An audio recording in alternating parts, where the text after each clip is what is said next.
how's it going?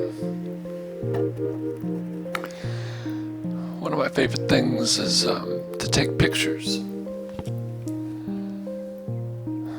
I just love taking pictures. Here, I'll do a picture right now. Let's do it in RAW mode.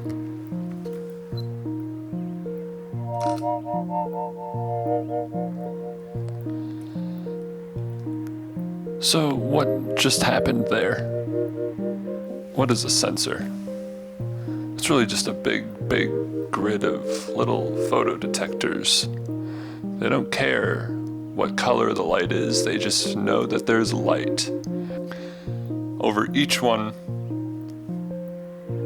we're going to place a filter for a particular color. This is called a color filter array. And one of the most popular color filter arrays out there is the Bayer pattern. What is the Bayer pattern, you might ask? It goes like this: green, red, green, red, green. That's the top. Second row down: blue, green, blue, green, blue, green.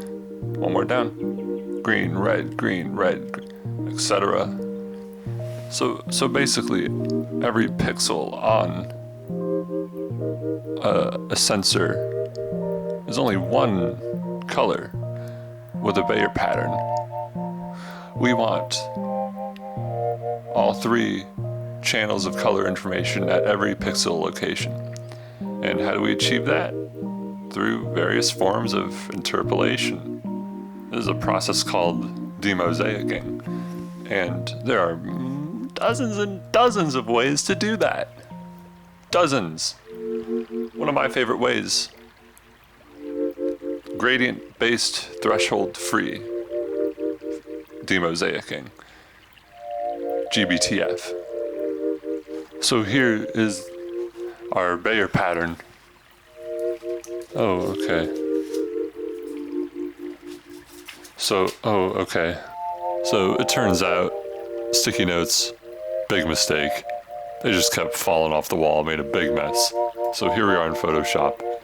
What we're gonna do for the first step of GTBF is follow along with Hamilton and Adams' interpolation formula from their incredible patent, Adaptive Color Plane Interpolation in Single Sensor Color Electronic Camera. And according to that formula, for example, to get a green estimate at a blue pixel location, like so, we would, on the horizontal plane specifically, we would average out the two green values on either side, so 120. And then we would add on, we multiply the known code value at that pixel location by 2, and then subtract off the values from either side of the same color. So that would be 30. And then we divide that value by 4 because it's also an average of sorts. And that gives us a value of 127 because it has to be an integer. So to create these horizontal and vertical difference maps that I mentioned earlier, you would want to do this at every pixel location in the array in a horizontal manner, and then in the other map you would do it all in a vertical manner. And then the value you would actually put in the map would be this obtained value minus this known value. So essentially what would go here in the horizontal map for this particular pixel would be a final value of 27. And oh, there it is, the 27. The next step would be, assuming this is a horizontal difference map, to simply subtract or find the absolute value of the difference of a pixel on either side of every pixel. And this is called just determining the gradient of the difference map. So that would be, for this one, that would we get a 9 for that one, and then we get an 11 for this one. And on the vertical difference map, you would simply do it vertically. So this would be just a 1. This would be a 10. So continuing on, as if this was our horizontal difference map, the next step would be to sum up these values and then calculate weights in each cardinal direction. So this is usually done in a 5x5 neighborhood window, but for demonstration purposes, we'll do it in 3x3. So for our target pixel, for each direction, we need to sum up a 3x3 box around it. So this would be for the north box, and then this would be for the west box, and then the south box, and then finally the east box. You take summations in each of these 4 boxes and then compute the inverse square of those numbers. And that'll give you your 4 weights. And what do you do with these weights? Well, you use them in our next equation, wherein the weight value that we've calculated is multiplied by the sum of the 3 original difference values. So we add these boys up, multiply it by this weight value, and then also multiply it by a scaling factor, which in practical terms is just going to be 0.2 for all cardinal directions. However, this can be adjusted in order to adjust the weight of color differences closer or further away from the target pixel. So off of sheer mental math, we know that'll be 0.001202, 0.00134, 0.00139, and also 0.00217. So we take these 4 numbers, which represent the final 4 directional estimates, sum them up, and then divide by the total of the summation of the weight values. So that'll be a quick and easy 0.0061 over WT, which is just 0.0003985. 15.31. And finally, having that 15.31 value, we know the final color difference for the green pixel at this blue location. So we simply add that number onto this original known number, which gives us 115.31. But because it has to be an integer, of course, that'll simply be 115. So for a little refresher, here's what our raw image looked like as a pure Bayer pattern, and here's what it looks like now that we have an interpolated green channel.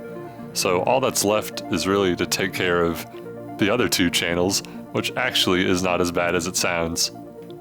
So then we take this shift invariant interpolation filter as specified in Paley's 2007 paper and multiply it element-wise by a 7x7 neighborhood around the target pixel, and then subtract the resulting value from the calculated green value to produce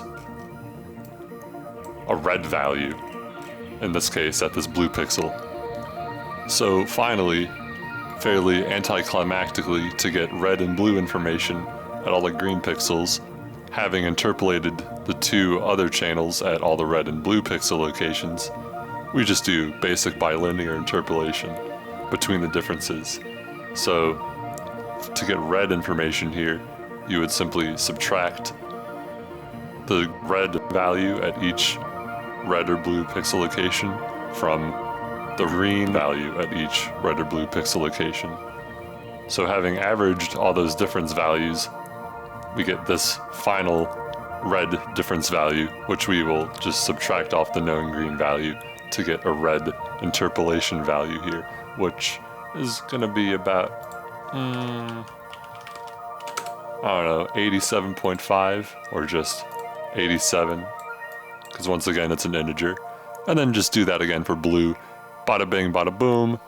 You have your whole image right there. Oh hey, I see you made it out alive on the other side. So, how does GBTF do compared to other methods? How does our result turn out? Well, you could compare the processing time between GBTF and some other implementation of something like pure bilinear processing or LaRoche and Prescott processing. GBTF just takes way longer, and that could just be, you know, the way I wrote it. Probably not very efficient compared to the way Carl wrote his, because Carl knows what he's doing. If we're talking about the color match chart specifically, the CYMK RGB chart just looks completely whack. There's something very wrong with that. There are these odd patterns in the middle that are not supposed to be there at all. It seems as though there are white pixels that correspond to the color that's supposed to be there, where it would be on the Bayer pattern, and black pixels where everything else is. If I had to guess, that probably has something to do with the color difference calculation, because there's no color difference in the center of those patches. It is pure red, pure green, pure blue, etc. The delta E value on GBTF is very slightly higher than the one determined through LaRoche and Prescott. Just a 0.09 increase in GBTF, so not too bad. Of course, bilinear, a 9.6. I mean, we didn't expect bilinear to do very well to begin with, but...